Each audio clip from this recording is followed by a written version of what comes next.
The advice you've heard many times: add a group program, same effort, more revenue, and it scales. Partially true. The same effort part is almost never true. The it scales part depends entirely on which type of group program you're building, and most of the advice doesn't distinguish between the two.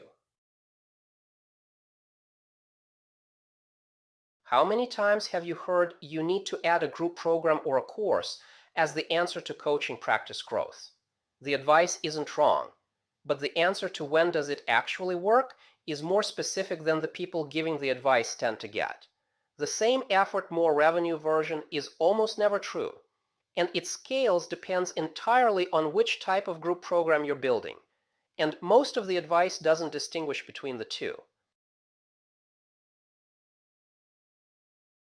Two distinct things get called a group program, and conflating them is how group programs quietly underperform.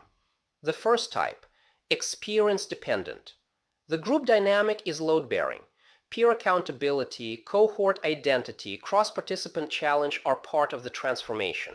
These work when peer interaction genuinely produces the result, not just because it's convenient. The second type, efficiency delivery. The group is a margin move. You're delivering similar content to multiple people at once, but the group itself isn't the product. These work when the break-even headcount math pencils against your solo rate. Selling them the same way, pricing them the same way, or designing one while hoping for the outcomes of the other is how group programs disappoint everyone involved. The math that matters for efficiency delivery groups: your effective hourly rate solo, time sessions per client per month, group facilitation time plus prep plus admin at that same rate, net per coach hour at various headcounts. Below a specific headcount, the group model may net fewer dollars per coach hour than solo sessions. That number is different for every practice. Here's the common failure mode. A coach builds a group program by taking their individual coaching offer and putting 6 people in the room. The program feels like 6 people getting 1/6 of the attention they'd get one-to-one. No peer dynamic emerges. Participants feel vaguely underserved. The coach works harder than expected for less revenue per client than expected. The failure wasn't the group format. It was designing an efficiency delivery product and expecting experience-dependent outcomes. Run the numbers with your actual rate before you sell the first seat. Async courses, and this course is exactly that, operate at the far efficiency delivery end of the spectrum. The design commitment is front-loaded: content production, video, materials.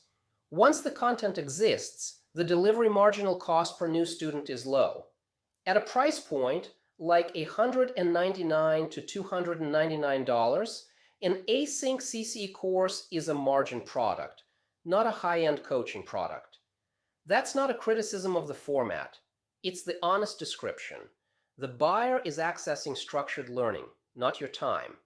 The economics work when the content is durable, the audience is defined, and you're not confusing completion rate for coaching outcome. From Module 9.2, AI tools have shifted what's possible in async course delivery. That affects the competitive landscape for coach-led courses versus self-paced options, and it's worth factoring into the design decision. Peer coaching cohorts, leadership development cohorts, mastermind-style groups where the peer challenge is genuinely the product. These work when the transformation you're promising requires exposure to perspectives other than yours. When you can select participants whose presence adds value to each other, not just to themselves. When the group dynamic is part of the offer you're selling, not the incidental byproduct of putting multiple clients in the same room. The facilitation skill for experience-dependent groups is different from the facilitation skill for efficiency delivery groups. Module 3.1.2's group and team engagement architecture applies here. Which design you're building determines what you need to learn. A coach builds a group program as a lower-priced alternative to individual coaching without asking whether the group design actually delivers comparable value. The result is a revenue dilution, not a scale. Another version, underpricing the first cohort to fill seats and setting a price expectation the practice can't sustain once it needs to make money. 2 questions before you build anything. First, is the design experience dependent or efficiency delivery? Does the transformation you're promising require the group, or does it just require you? Second, open the extension economics comparator from your course resources. Fill in your hourly rate, your current client load, and the head count you'd realistically fill. Calculate the net per coach hour at that head count and compare it to your solo rate. Those 2 questions together determine whether the group program you're imagining is the right next move. Group programs keep the work at your practice. Books operate differently. They move your thinking into the market independently of your calendar. That's a different kind of extension. 10.2.3.